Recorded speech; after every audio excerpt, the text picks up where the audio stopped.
Litson kara sa kaunon, labi na kung may patron.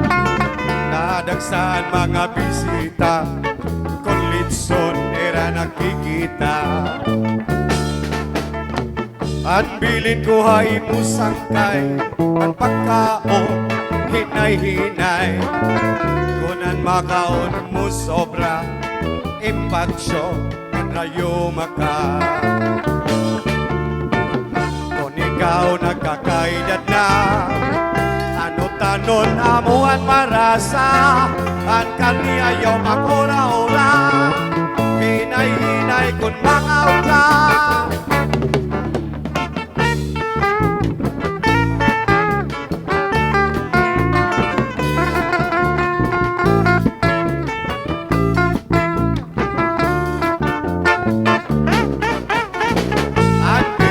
Ay musangkay, ang pagkaon hinay-hinay. Kunan makaon mo sobra, impatsyo ng rayo maka. Kung ikaw nagkakaedad na, ano tanon amuan marasa, ang karniyayaw pakora-ora, hinay-hinay kung makaw ka. Gat kumaon hanlitson, imula pagtutuigon. Konda mo ang di mo makaon, malamang at takihon.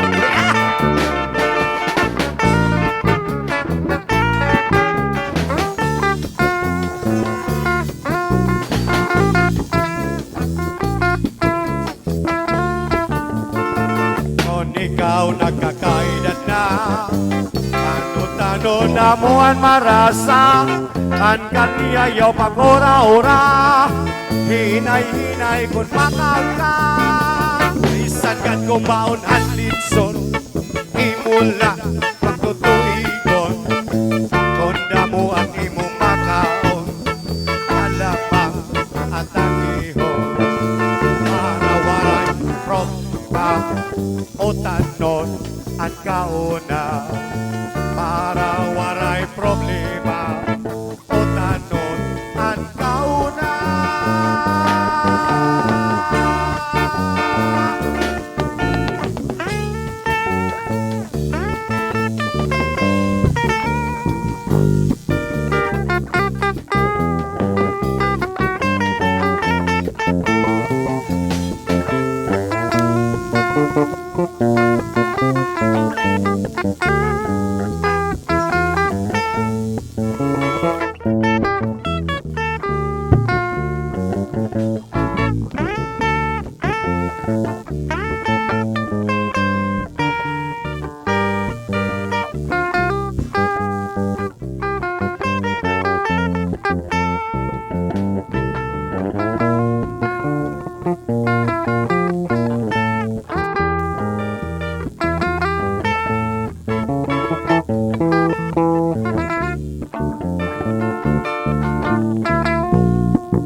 Thank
you.